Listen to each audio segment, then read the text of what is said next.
Now we're going to move into our All It Takes Is All You Got segment and lead the way. Angel, tell us how we can work in the gym on all this.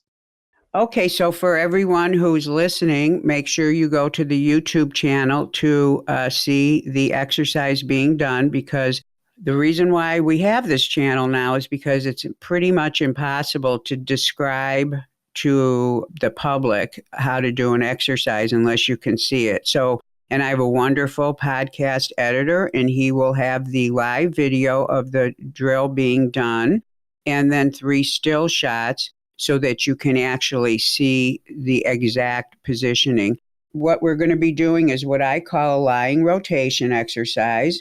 And the thing about this exercise that is so great is it teaches the separation of the 3 segments of rotation, the way the pitcher rotates from the stride into squaring up to the plate, into facing the target, is his pelvis rotates first, his lower trunk, middle trunk rotates second, and his upper trunk rotates third. So if you're a golfer, by the way, you're going to love this exercise. Every pitcher and everybody in a rotation sport should be doing this exercise. By the way, for you guys who just want to look good, this gives you cuts in your abs that you will not believe. So anyway, what you're going to see is Chris is doing the lying trunk rotation, and he is doing this. You see that he's laying flat and his legs are going side to side. He happens to be a lefty. He's going to both sides. And what you notice is his whole trunk and hips are rotating towards the floor while his upper body is staying flat. So what you're getting is rotation that's affecting the pelvis and the trunk without the upper body coming through. And when a pitcher rotates to develop the most velocity, you want the most separation between the 3 segments. And if you want to look at somebody who can do that well, Chapman's a great example of that. He's got separation. In other words, if he had jeans on, both of his pockets are facing the hitter. Part of his trunk is facing the hitter just above the belt line, but his arm hasn't come through at all. So now if you look at the still photos, and this is why I wanted to have the still photos, look at the middle photo where Chris's legs are all the way down on the floor.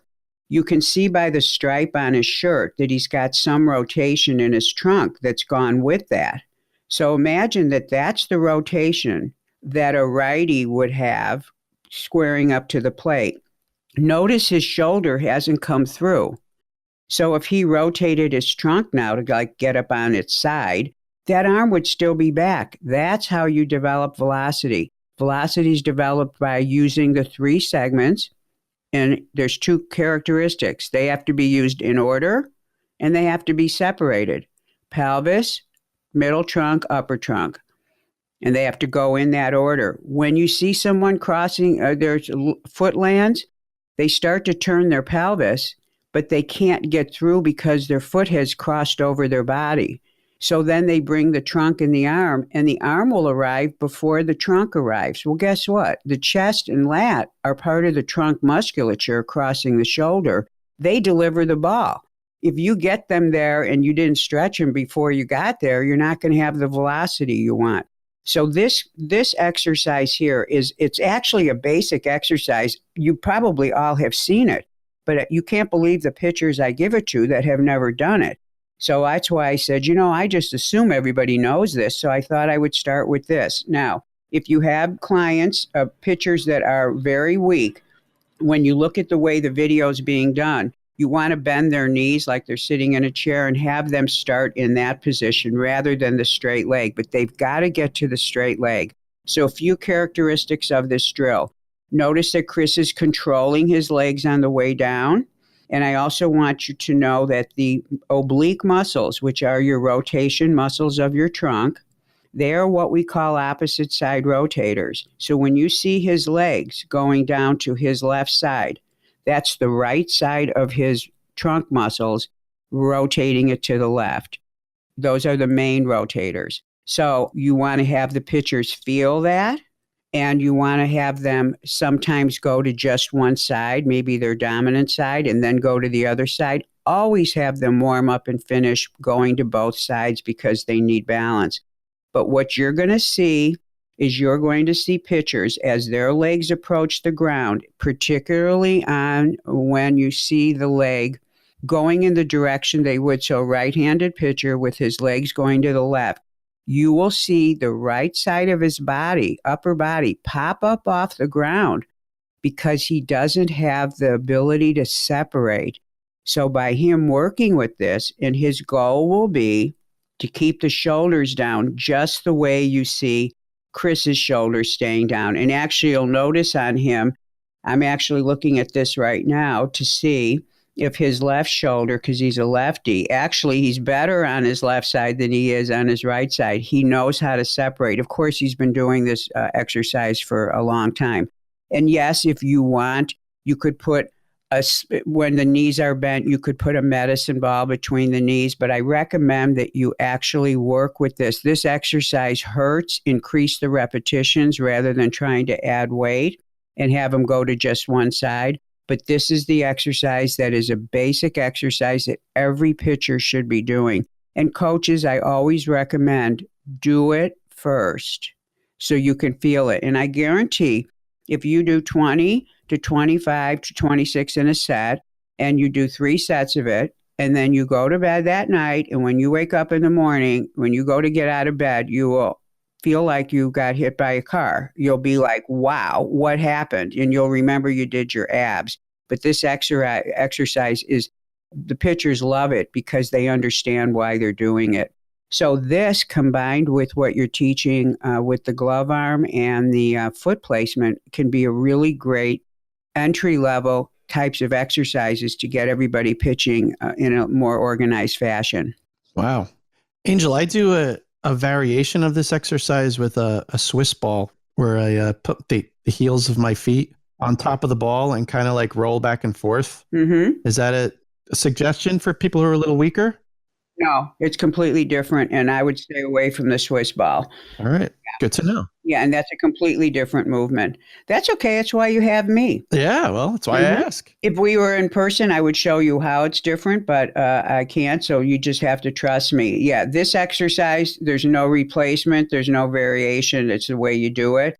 And, of course, I have a drill that I do that actually has them land with their feet, and then they rotate the other segments over. We have variations of this that are more once they get the strength here. But this is the strength training movement that gives them that feel and also gives them that ability to use their trunk and just to create the separation. You need the arm to not rotate with the trunk and the hips. The hips go first.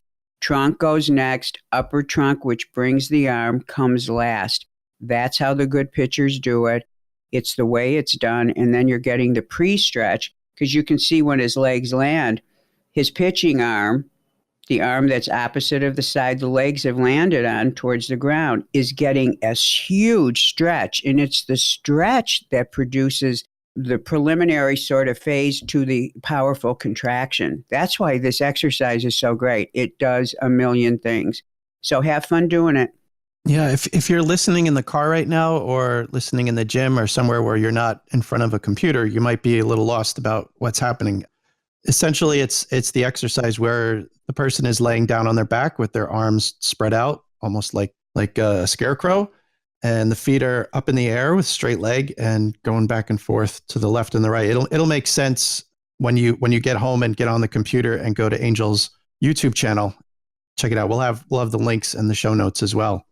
Yeah, Angel, it's interesting. I've heard the concept of separation for years and years and years, and I kind of know it when I see it, but I've always had a hard time kind of having a pitcher feel it and get them to understand it more. And I think that this exercise is just the perfect way to explain exactly what separation is all about. So thank you very much for sharing this with us.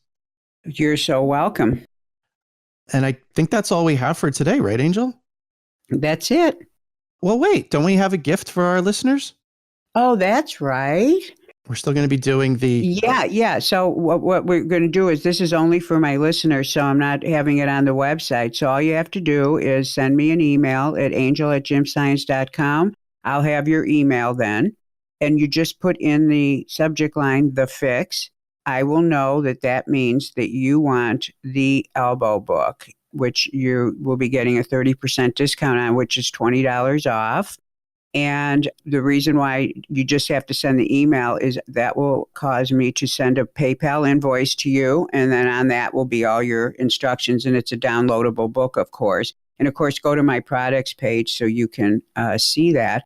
But yeah, so that's a little special gift because that book is fantastic. It's a great book to be using right now. It not only is strength training for the elbow, the forearm, the wrists, and the fingers, but it teaches you about the elbow, the forearm, the wrists, and the fingers. It teaches about what it does in pitching. It teaches about the pitching motion with those body parts, but it also teaches how each muscle contributes to the motion, and also has workouts for in-season, off-season. It has youth, adult, great photos. Some of my best pictures are in there. You'll absolutely love it. People who buy it love it.